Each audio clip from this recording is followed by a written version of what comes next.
Hey guys, my name is Reece. I'm a sophomore here at Clemson University, and I'm going to talk to you about my new student dialogue assignment.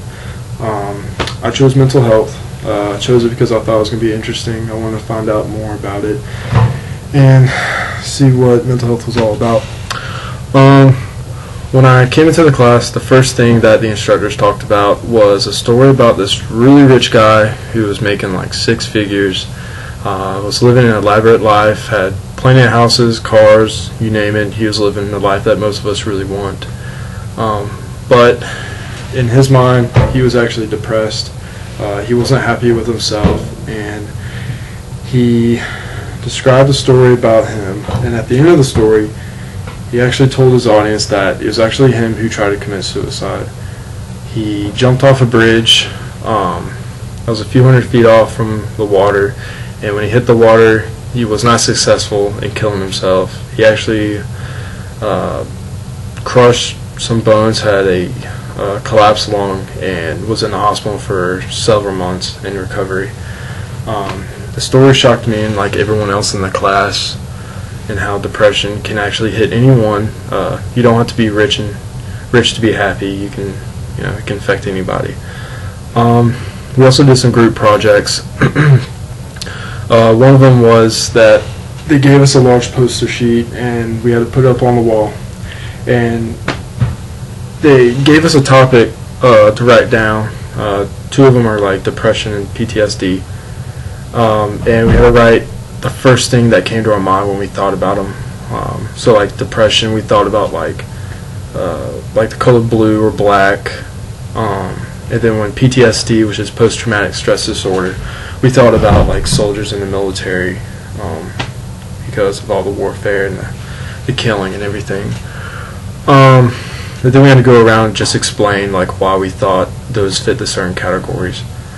Then there was another group project. We got a sheet of paper and we had to write certain characteristics about ourselves and how those characteristics will carry us through life. And a couple of the characteristics that I talked about myself was that I had a learning disability when I was younger, and I had to find a way to like be able to teach myself differently from others. And I actually found a girl in my group that had the same problem, so we were able to communicate and understand each other, and it's really neat to find someone just like me. So that was interesting. At first, everyone in the class was actually quiet. We didn't really speak a lot when the instructors asked us questions. We just kind of left it up to them. So it was really hard to get involved at first, but as the class went on, we steadily became more involved. It became more interesting. We became more open. We were able to talk to each other. It was kind of weird at first, but everyone would explain their own experiences. So like depression, people were talking about either their own experiences with depression or like maybe someone they knew in their family or friends. So it was a really good feeling, knowing that there was other people out there that had problems, and not just either it could be yourself or maybe like your mom or dad or someone you knew that was close to you. So there's other people with the same problem. But there was one story that one of the instructors said to us, and we thought she was reading out of a book, but at the end of the class, it was actually a math book, and the story was about a girl who one night was really depressed and thought that the best way to get rid of her depression was to take her own life by jumping off a building. And the instructor reading the book was actually the story about herself. And it was really shocking to me because I was actually sitting next to her the whole time. So it was really weird. I got that first feeling of someone near me having that experience. I didn't see that coming.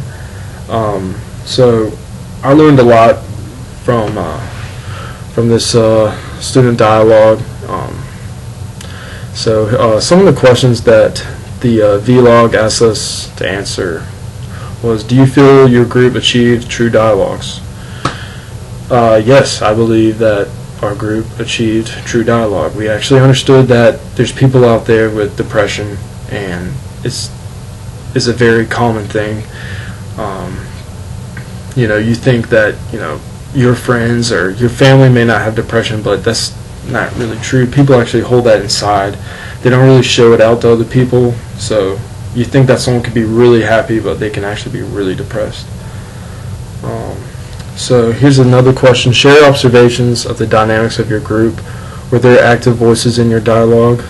At first, like I said, we were pretty shy. We didn't really talk a whole lot, but as they kept asking us questions, we progressively got more comfortable and was able to express our feelings. Were there more reserved voices in your dialogue? Yes, again, there was reserved voices in our dialogue. What role did you play in your group, and why? I guess at first, all of us were shy, but I guess I felt like my role was like I kind of stepped everybody up to talk. I felt like I just kind of like threw out answers so the instructors didn't feel like they were obligated to answer it for us. I feel like that was kind of my role, I guess. Why do you think the dialogue is a component of Library 100? I guess it's a component of Library 100 because this is a curriculum mainly for freshmen, but I'm a sophomore, so I guess it's a good way to meet people and understand there's people in a university just as large as like Clemson, that there's people out there just like you, or just like depression. Everybody could have it. Not just this is a very common thing.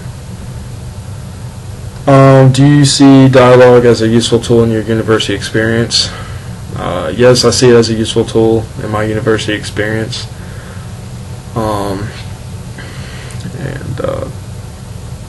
I guess that's it. I appreciate y'all listening to my vlog, and I hope you have a good one. Thanks.